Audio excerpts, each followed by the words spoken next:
Père Calor, raconte-nous une histoire.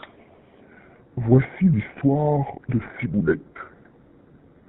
En des temps très éloignés, il y avait deux villages voisins qui ne cessaient de se quereller.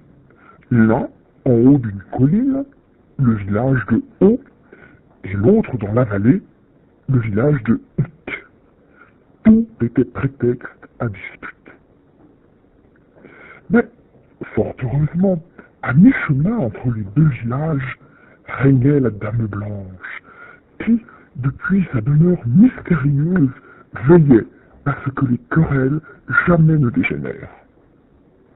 Or, un jour, une horde de brigands cupides traversa la contrée, et, trouvant la Dame Blanche seule en sa demeure, la kidnappa. Le chef des brigands s'en vint ensuite au village de Hic réclamer une rançon. Hélas, les villageois possédaient peu de choses en dehors de leur courage, et le montant de la rançon représentait tout ce qu'ils avaient. Ils supplièrent, mais les brigands se montrèrent intraitables. Au moment où le chef du village, résigné, s'apprêtait à remettre la totalité des pauvres biens de son village au four de brigands, le chef du village de Haut apparut.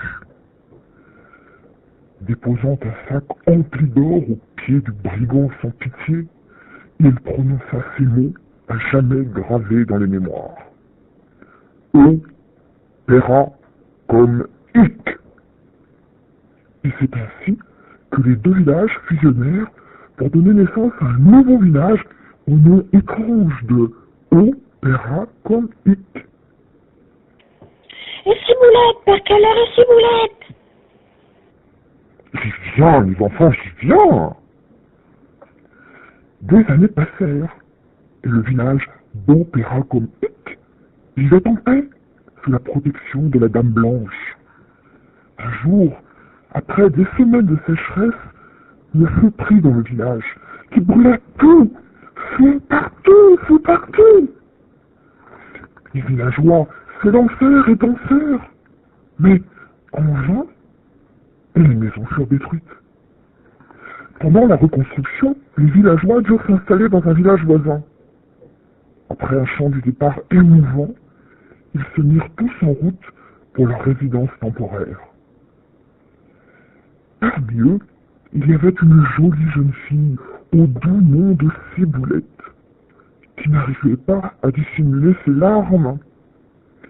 D'ordinaire, elle respirait la joie de vivre et passait ses journées à chanter de tout, même des chansons politiques, à valser et à cueillir du muguet.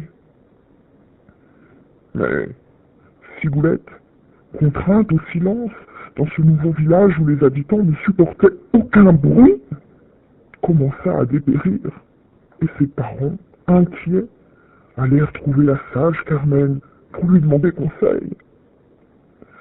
Accompagnés de la garde montante et guidés par le toréador, ils s'enfoncèrent dans la sombre forêt. Et après avoir traversé une étendue d'eau noire en barcarolle, ils atteignirent la demeure où vivait Carmen. Oh là là, mais elle est gentille, Carmen, ou c'est une sorcière? Patience, les enfants, vous allez voir. Carmen comprit de suite le mal qui rongeait Ciboulette. Villageois, pour redonner vie à votre fille, il n'y a qu'une chose à faire. La laisser chanter.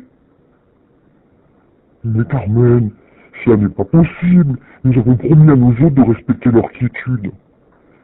Eh bien, faites preuve d'imagination, allez ailleurs. Et Carmen ajouta. Tiens, le champ de Mars, vous y avez pensé? Eh bien, qu'est-ce que vous attendez? En partant maintenant, si vous n'avez pas trop de bouchons, vous devriez y être le 18 juin pour environ 12h30. Et c'est ainsi que Haut paiera comme Hic organisa un opéra hockey le 18 juin sur le champ de Mars pour continuer à faire vivre Ciboulette.